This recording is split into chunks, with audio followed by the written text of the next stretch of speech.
We're going to commence with our show right now, but before we do, I'd like to ask all those that you might have received a white card from our hostess upstairs when you came in the front door, please make sure you give that card to our servers so that when they get to your bill, they'll adjust it accordingly. And at this time, please take this moment to silence all cell phones and be aware there is no video recording allowed if this evening. And so, without further ado, please welcome to the stage the Cecilia Coleman Band. Let's have a nice round of applause for them as they begin.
to the stage this evening, this is Joy Reynolds, ladies and gentlemen.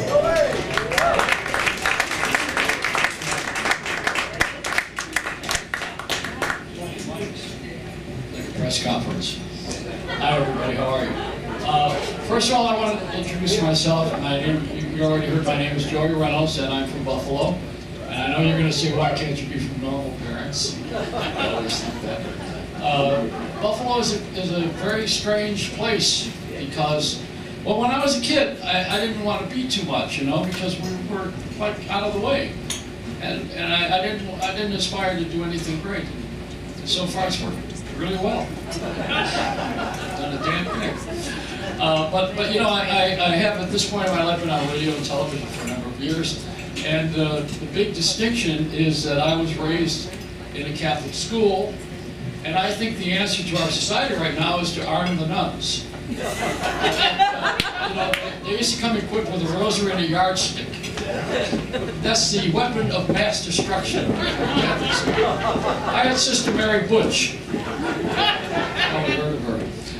But you know, I was on the march the other day, and I thought that I was the oldest guy there. You know, because everybody's very young. They don't want to have any of these weapons. But you know, we want to put television on and not watch all of these politics and the arguing and the president, the Republicans, the Democrats, CNN, Fox. It gets to me now to where I just absolutely don't watch. And one of the things that I've done lately for my own personal enrichment is I have my cell phone, which everybody has, and this is what I use to entertain myself all day long. As a matter of fact, there's a vibrator on it, and I've invented something kind of cool. I have a talking condom. Oh, Bob wanted some water, so I got him some of that great water, the bottled water they have here for $5. What was it, Jersey Garden Hose? If you're ordering the food, have the tongue sandwich, because that's particularly good. Nobody should ever eat anything that tastes back. I was thinking, I was here with Les Paul for a number of years. Les was here every Monday night, and I would come and do a little stand-up. I learned by humiliation. You can applaud for Les Paul. I can tell you a lot of stories about it, but I better not. We're in a holy place right now. And I would do this every week with him. You know, sit here, I would stand here. And I told a joke one night about George Bush, and he told me that I was getting a phone call and I should get off stage. So I did, and I said, what was that all about? He said, you separated the audience. Half the people like Bush, the other half don't like Bush. Why would you do something like that? You can have everybody. Why would you separate the audience? And I said, well, you're a Republican. He said, you're an asshole. I said, I'm a Democrat. Same thing. Anyway, tonight I want to bring Bob out here, but you know, the Family First is paid for this great night tonight. In a way, you all have to. But you know, the Fisher people have. I met Kenny Fisher a few years ago. I had him on my television show, which I was doing late night on NBC Digital TV. And Kenny and his wife, wonderful people, and they. You know, these are people who not only give back, they give more than give back. They do more than give back. I want to mention something here, too, that you probably wouldn't know. Warren Buffett just bought a bunch of radio stations. This is not a joke. He bought a bunch of radio stations, and they are commercial-free. And I was on the first one on Sunday out of Kingston, New York. He gave them to his son, and they're going to be commercial-free stations that allow the community to get involved in radio again. So, you know, that's kind of cool. And you know, these are people who, when they get to a certain place, they want to do something special. And whether it's a very rich person or someone who has a calling to do something, like Mother Teresa. I mean, she never had any money, but she did all the wonderful things that she did out of love. And you know, the Fisher family, they have been doing this for a lot of years. They put these Fisher houses together for the military people who cannot afford to come and visit their kids. Well, essentially kids. They're boys and girls in the Army, and Navy and the Air Force. They brought the Intrepid here, you probably know that. And Bob Bisaccia is part of that too. He's an architectural consultant, and where I met him was on the Intrepid the week after 9/11. We did the show from there because you may not know this, but that was the home of the FBI. The reason was it was strategically located right on the harbor down the street from the Holy Spot of 9/11. And you know, Bob was singing the national anthem, and I had the. It was a funny night because I had Bob on the air, and the who was it? The Globetrotters. You know, I mean, why would you have basketball on radio? But I did, and Bob sang. And it was a really neat night. I got to know him pretty well. And the other guy that came into the picture was Sid Bernstein, who brought the Beatles here. And Sid loved him. Yeah. He loved Bob because he said Bob has the right spirit. Bob was a regular guy who has success in his business, but his avocation was to sing. And he wanted to sing. And you know, I always said to Bob, you ain't no Frank Sinatra. You know, but nobody is. And there's no Tony Bennett, there's no other Rick Damone who just died last month.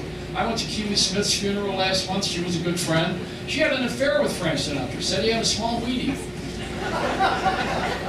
And that's the extent of that relationship. But you know, there's nothing that anybody can really do to improve anyone else's story. Bruno Mars is not going to be Michael Jackson. Even, let's say, I hate to say this, but Obama's not going to be John Kennedy. You know, nobody's going to be someone else. We're all very terribly unique, and that's why we have fingerprints. And I will tell you that the fingerprint that I exercise the most is the one when I drive in Jersey. I want to bring out the guy that I love, and I think his great performance. He has a passion for this. He has a great family, but you know that already, and the Fisher people are just unbelievable. Arnold Fisher, who started this whole concept years ago. Now they have 2 new houses they're building in the Bronx for military in this country. You know, up until now it's been overseas. Now we have a war. I'm a military guy.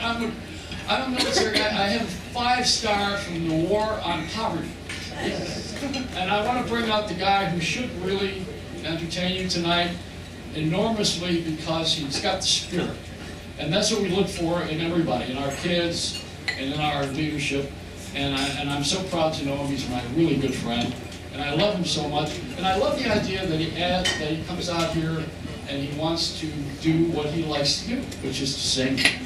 And simply put, here's Bob beside you.